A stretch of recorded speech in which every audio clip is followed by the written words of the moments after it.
Good evening. I'm Keisha Rogers, and I want to welcome you to tonight's LaRouche PAC discussion. We call this as a special discussion. I know we're not doing meetings every Thursday night, but given the nature of the ongoing debate and what has now transpired around what's called the Biden infrastructure plan, the Avatar Biden collective infrastructure plan, and what this really is all about. LaRouche PAC wanted to weigh in on that discussion. And tonight's theme will be, as many of you may have seen, and hopefully you had a chance to look at the video that was embedded in the invite that we sent out prior to this call. But we're theming tonight's call, Antidote to Biden's Green Boondoggle, LaRouche's Revolution in Economics. Also, repairing roads is not an economic revolution. Going to Mars is. So that is probably quite provocative to some of you already, and we'll be getting into that more in depth tonight. I'll be joined in the discussion with Ben Denniston and Brian Lance. And before we turn over to our speakers, presenters for tonight, we wanted to start off to set the stage with a message and bring in Mr. LaRouche himself into this discussion. So we're going to play a 5-minute video of Mr. LaRouche talking about the question of economic platforms, and we'll learn more about that as we get into the discussion. But I wanted to start off with that video. If Susan, you'll play that now. And secondly, we have to understand a more important consideration, which some people call infrastructure, which is a very bad word because it has connotations which lead people to a practice which is not workable. What you need is to build a platform. That's why I use the term platform. We go to higher energy flux densities. We go from burning wood to the improvement of charcoal and up the scale, up to nuclear power, up to thermonuclear power. And the destiny of mankind is always to go to these higher stages of power because the Earth is not a system, a fixed system. The Earth system is always being changed. We're using things up. Therefore, we have to make up for what we're using and do more by increasing our productive power, which is generally, it means more fire or higher forms of fire, more management of the Earth, management of the water systems, management of the growing areas, these things. And so that's the way you have to approach it. So therefore, what you need a planetary-wide system of cooperation among respectively sovereign nation states, which cooperate with one another in building up these platforms of higher levels of technology to compensate for what we're using up and to go on to other things in space beyond. And thus, then we base our production not on some jerk who's got a little firm as such. He's not going to change the society. It's these large-scale developments which can only be organized by governments and combinations of governments. We agree to make an improvement in the preconditions for production on this planet, in this nation, in this territory. We share that because it's in our interest that they progress in this respect as we. And therefore we come to a common aims of mankind, to develop the platform on which production will occur. So before I turn it over to Ben, who will be our first speaker, I just wanted to make a couple of announcements and then we'll get right into the discussion. First of all, if this is your first time joining us on the call, welcome. We want you to participate in the discussion, and to do that, you are going to press, if you're on the phone line, *9 to join the discussion, and I'll repeat that again at the end. What I also want to announce is LaRouche PAC's twofold campaign that we're in the middle of. Many of you may have received an email from us. I think this is important to bring in here on what we're doing. One, to join in the initiative of President Trump to expose the woke culture, the woke companies that are trying to tear apart our nation, our economy, by pushing the idea of voter suppression against voter integrity.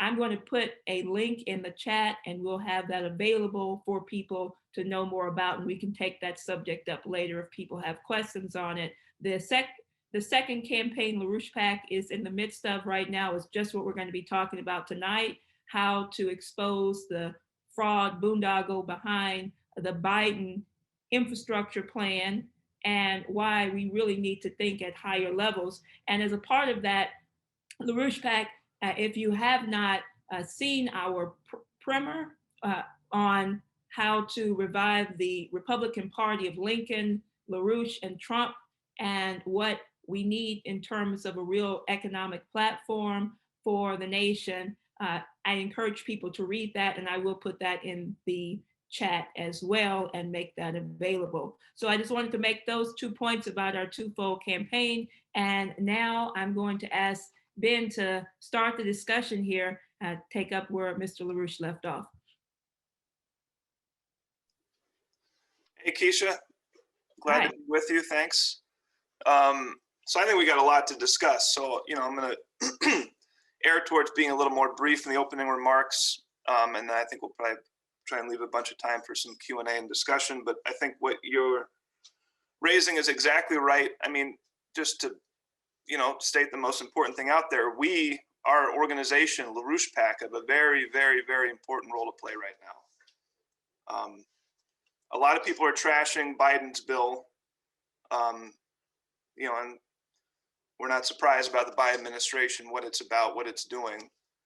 And we'll get into a little bit about the bill, but we have to actually provide some real alternatives, right? Just complaining about big government or complaining about taxes or complaining about, various aspects of this boondoggle plan is not going to fix the economy. It's not going to make America great again. It's not going to make America a manufacturing superpower, right? Trump did a lot of good things to put us in the right direction, and did as much as he could in the context of the coup against him. But we still have a long ways to go. And the opposition to Biden and the Biden program has to be more than just pointing out the bad things and falling into what are frankly some very bad ideological cult-like beliefs in the right and the Republican side in terms of free markets and very foreign ideas to real American ideas about value and wealth and economy, stuff that was introduced in the last century, half century, which really took us away from the great American system ideas. So we have to come up out front of this whole situation and provide a real idea of what's needed, right? And continue to build this workers' party, this builders' party, this producers' movement that's kind of taking over many aspects of the Republican Party. We want to take over the whole Republican Party. We want to take anybody that was decent who had affiliation with the Democratic Party and bring them in too and build a new alliance for the country, for rebuilding the country and making the United States a positive part of moving the world into a new global era, as Mr. LaRouche talked about there. So we have a real mission on our hands, right? It's not just to complain, it's to lead with real ideas, right?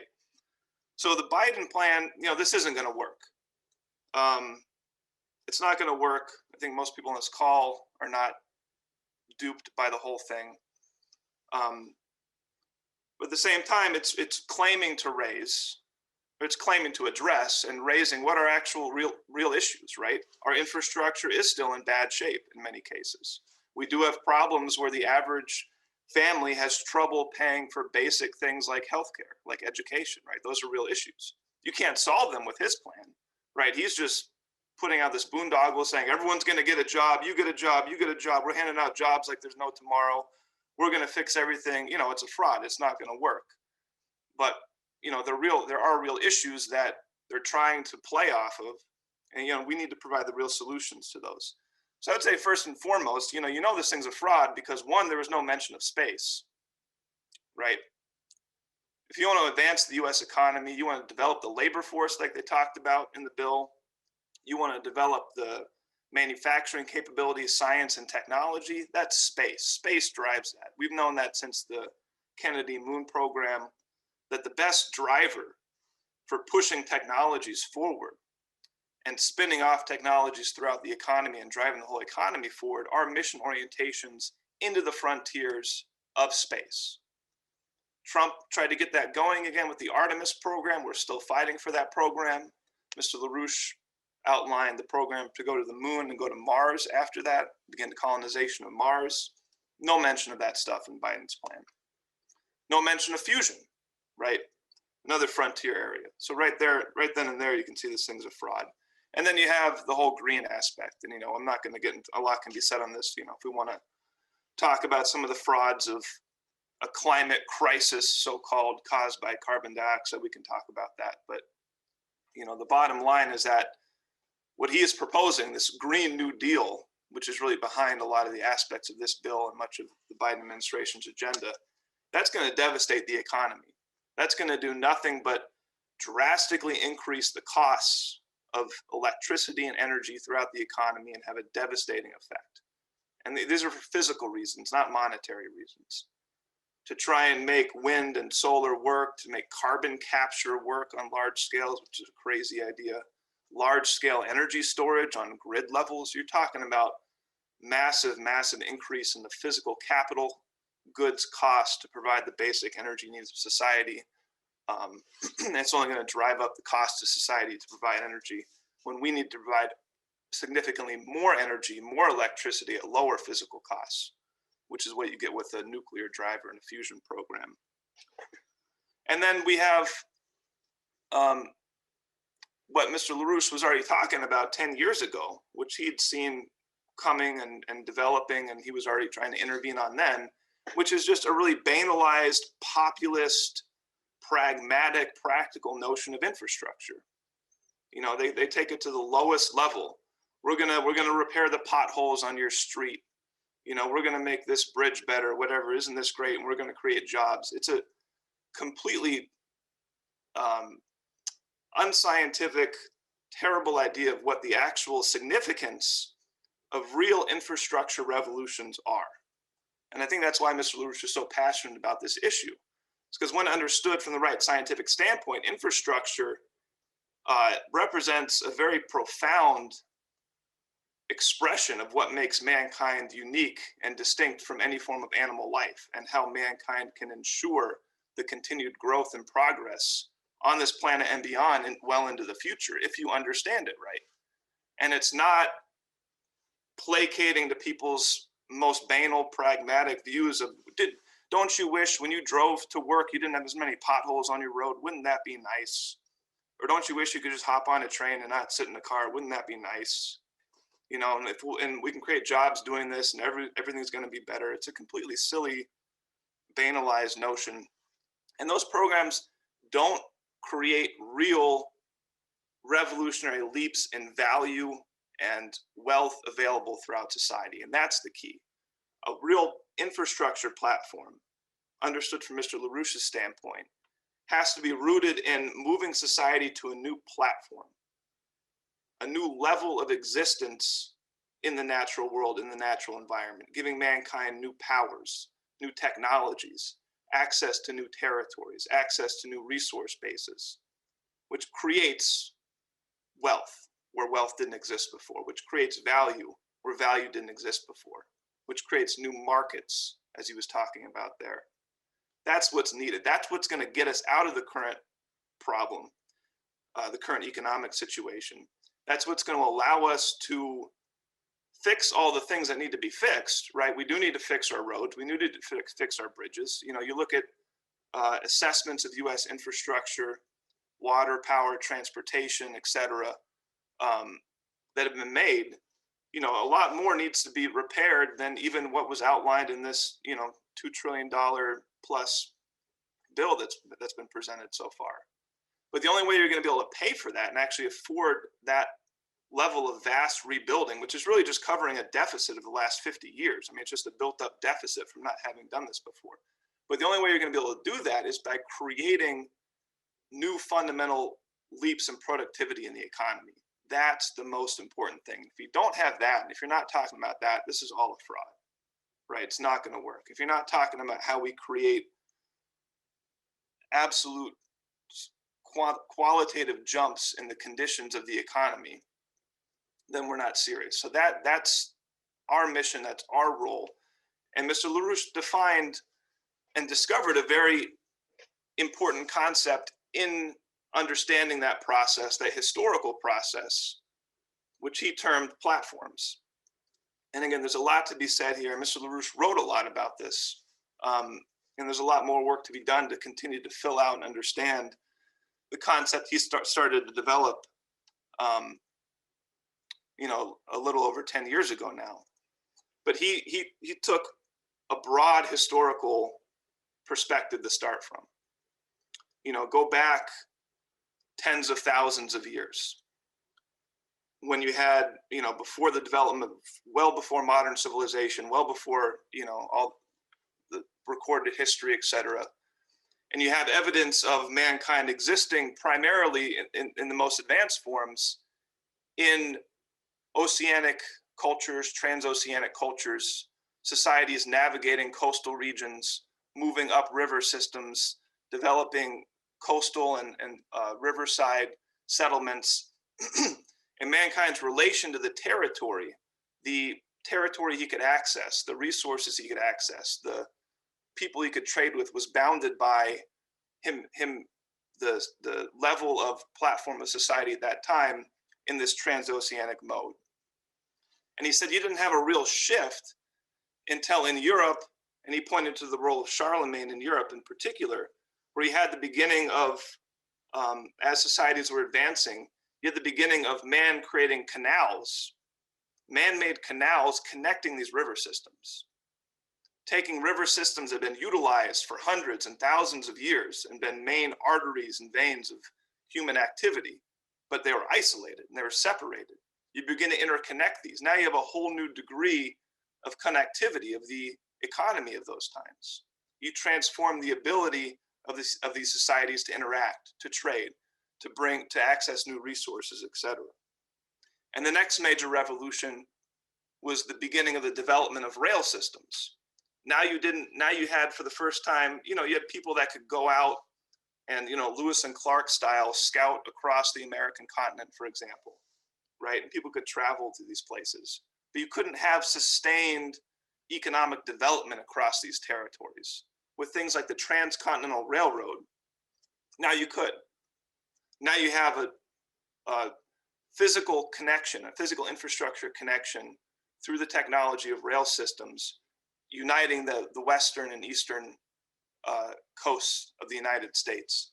And you had a complete transformation in the entire economic geometry of society, right? And then the further progression on that is moving to higher speed rail systems. And as we'll get into a little bit later, into space, moving into space. So the point is, at each level of these steps, mankind is making real transformation in its relation to the natural world. And he's changing what the economy is and what the economy looks like and what the economy can do, right? Now you can bring trade between societies you couldn't have trade with before. Now you can access new resources, new resource bases you couldn't access before, right? Now you can have the ability of mass production and industrial revolution because you can efficiently transport goods large distances. So you could have the development of an actual industrial economy, right? These changes in the conditions in which the economy exists, as Mr. LaRouche argued, are what creates the potential for individual entrepreneurship to flourish, for markets to flourish, for societies to develop, right? You need this underlying advance, creating the basis for societies to prosper and develop, right? And we've lost that conception. Even if it wasn't understood in Mr. LaRouche's terms, the whole history of the development of the United States has been under that notion, right? The early canal systems, the Transcontinental Railroad. You look at a lot of the water projects and for the western regions of the country, right? You turn California from a largely semi-arid region to one of the most productive agricultural regions in the entire world, right? Through water management, through water development, through major infrastructure projects, like the Western water systems developing the Colorado River and the California river systems, right? These are projects where government is necessary to play a role to develop these large-scale systems, large-scale projects, which create the preconditions for societies to flourish and develop, right? And the other dimension to this, Mr. LaRouche outlined, is in power, is qualitative shifts in the sources of power and energy available to mankind. And we're not talking about solar and wind. You know, the historical progression moving from relatively less energy dense, meaning you need more fuel to provide the same amount of energy, sources like wood burning and biomass, to the revolution provided by coal, which is significantly more energy dense per weight, per pound, per ton of coal. You have significantly more energy available, enabling more advanced technologies, enabling a more energy intense society overall. And you have a progression of moving to more and more energy dense forms of power sources for mankind, from wood and biomass to coal to oil, petroleum, natural gas. And then you have a new revolution with nuclear, which is 1,000,000 times more energy dense. The amount of energy you have in a pound of fusion fuel or fission fuel potential there is 1,000,000 times greater than a pound of coal or oil or wood or anything else of that sort. A total revolution and what that can enable for mankind. And it comes with completely new technological potentials. You know, something that we've done some work on, and the kind of technologies we should be looking at are frontier fusion related technologies, things like the fusion torch technology, whereby when mankind can move to a fusion economy, it's not just about providing, you know, almost a limitless amount of energy, of electricity for society extremely cheaply, but it's also enabling completely new abilities to process resources, to develop new resource bases. You know, to take what is presently waste or useless materials. With fusion technologies, you could potentially break those materials up to their constituent elements and separate out even very dispersed and very unconcentrated resources and concentrate them and provide them economically efficiently for society. So it's these kinds of, and you know, the history of energy and power development has paralleled the ability of the development of new resources and these kinds of things historically along the way as well. So it's these kinds of large shifts that we need to be looking at to drive our economy forward, and to bring in the private entrepreneurs, the scientists, the individuals in society to help accomplish these goals by laying out these missions, right? And so if we're talking about a real program today, you know, we should be talking about large-scale water transfer systems, large-scale desalination systems, and bringing massive new fresh water supplies throughout the western half of the continent.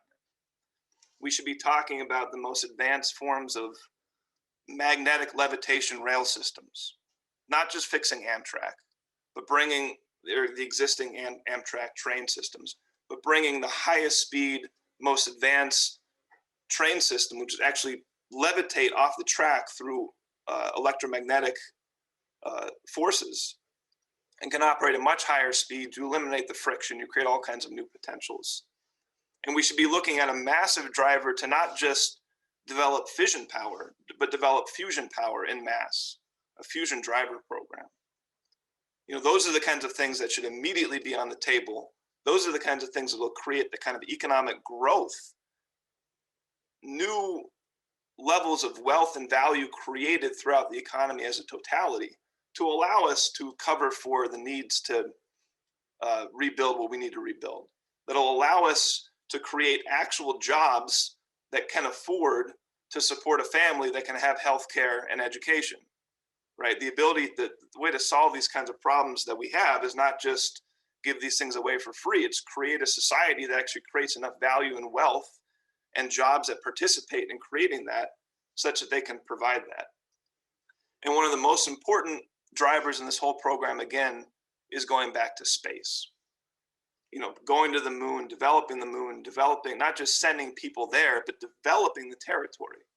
And there's a lot that can be said on that. So, I think I've thrown out enough. I know Brian's got a number of things to add in on the discussion.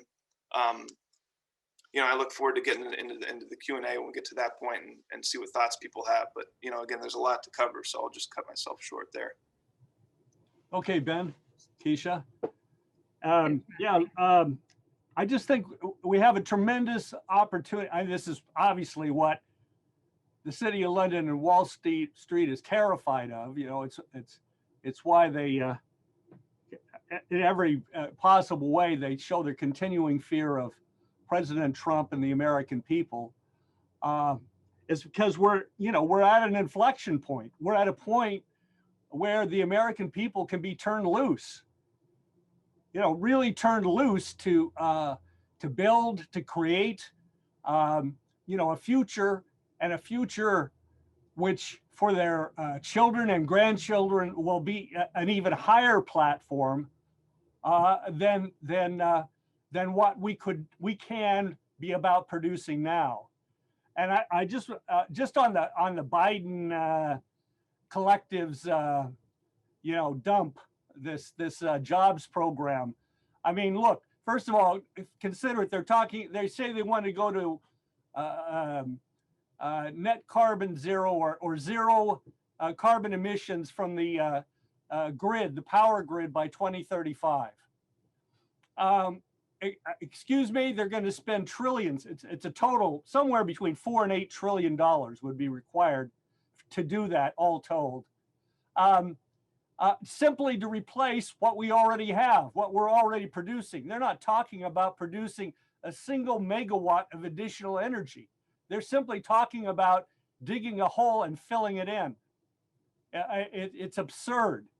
And it goes to the point what Ben has been developing, the entropic nature of what has been put on the table. So I'll just mention that. But let's look at where we are in terms of the actual capabilities we're developing now, what we have in process right now. And think about it as in terms of generational cycles. This is something that Lyndon LaRouche used as a concept in approaching the idea of platforms and approaching the physical process of production, because it really comes in generations. Generations are educated generation by generation, and so forth.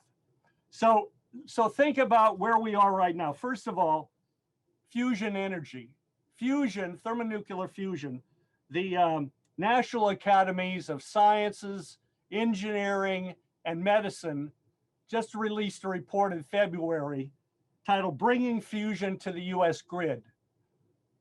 They are proposing that, given what we now know, what we have in front of us, what we've gained from the ITER project with other countries as well, we can have online our first fusion power producing, electricity producing fusion reactor linked to the grid by somewhere 2035, 2040, roughly 15 to 20 years from now.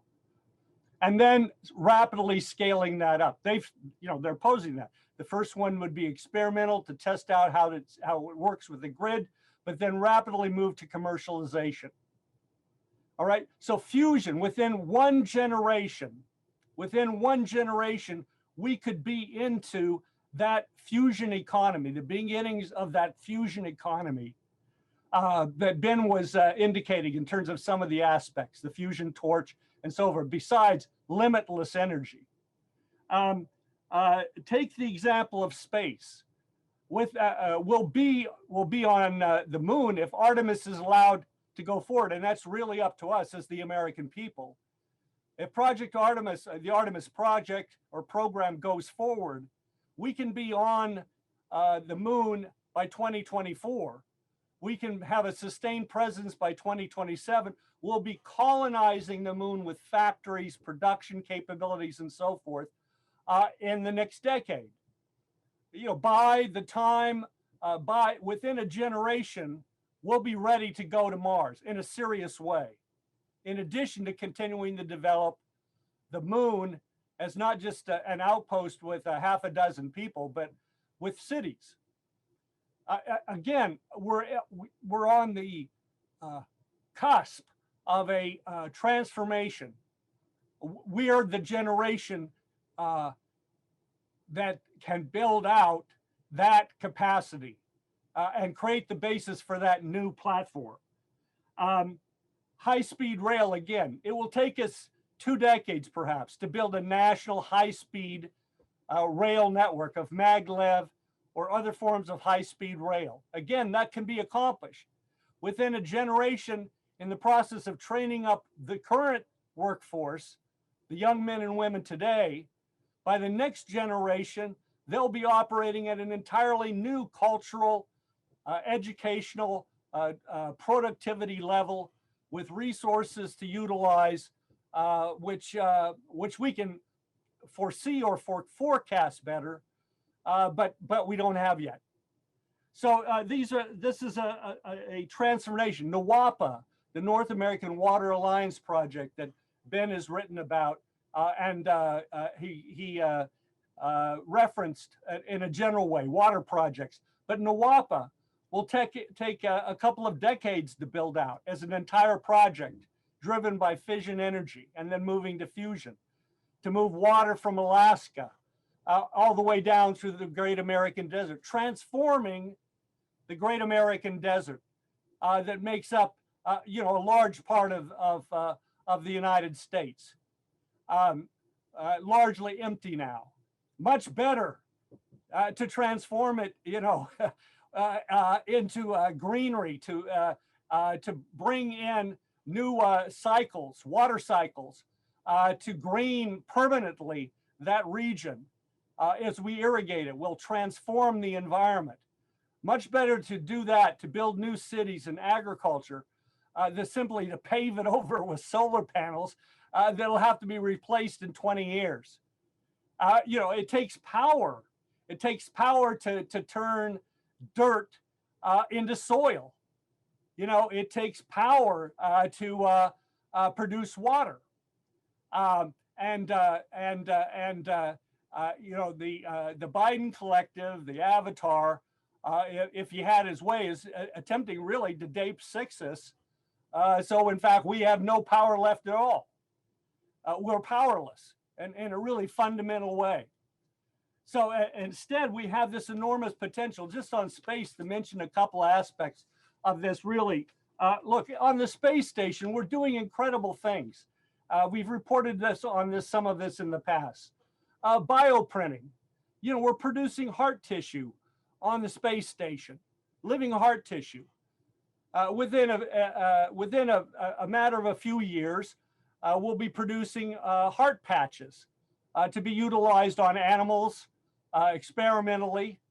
And then within 10, 15 years, we'll actually begin to utilize these capacities, not just in terms of heart tissue, but other human tissue in the health process.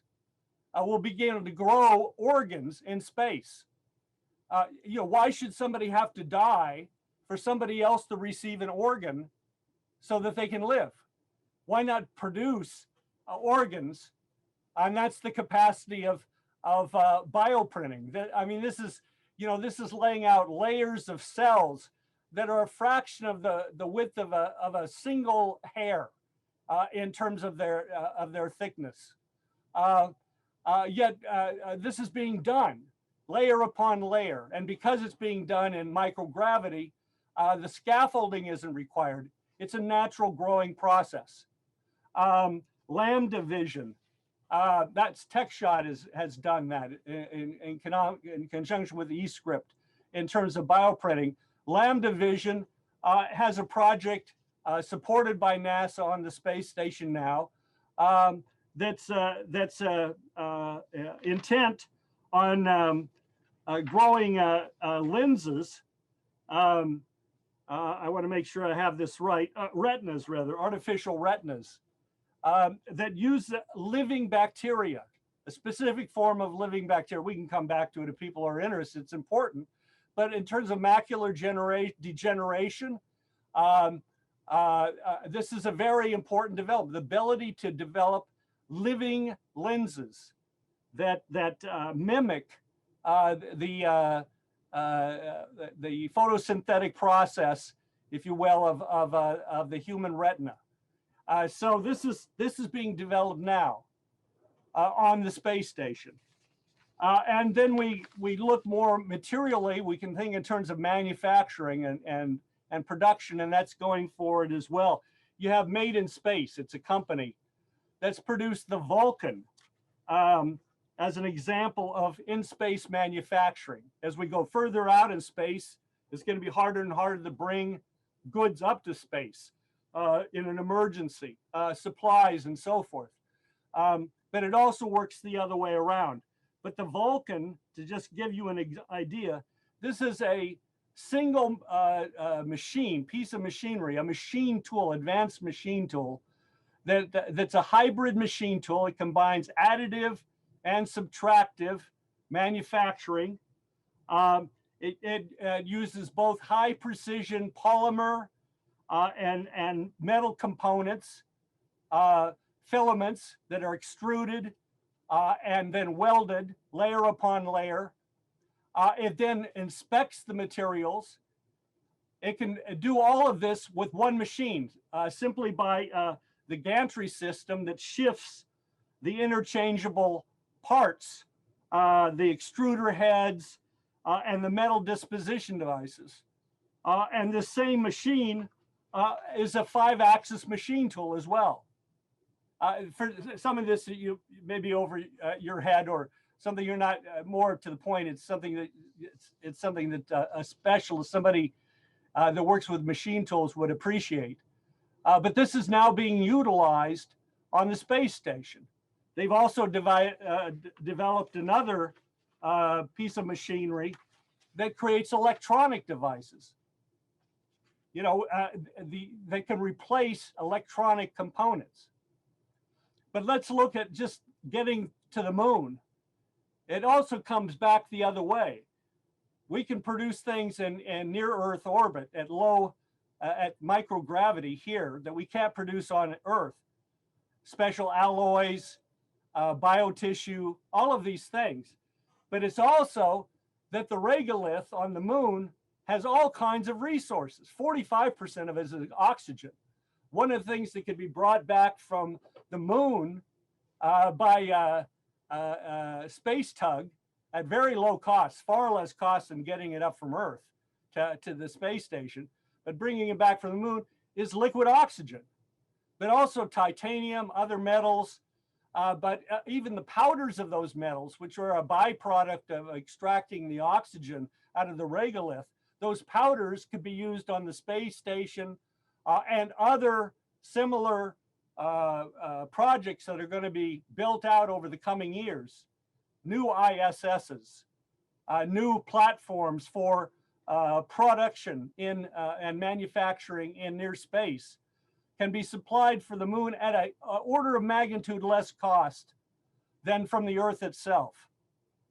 So, and those will be goods produced for Earth to then bring back to Earth and utilize here on Earth, as in bioprinted organs.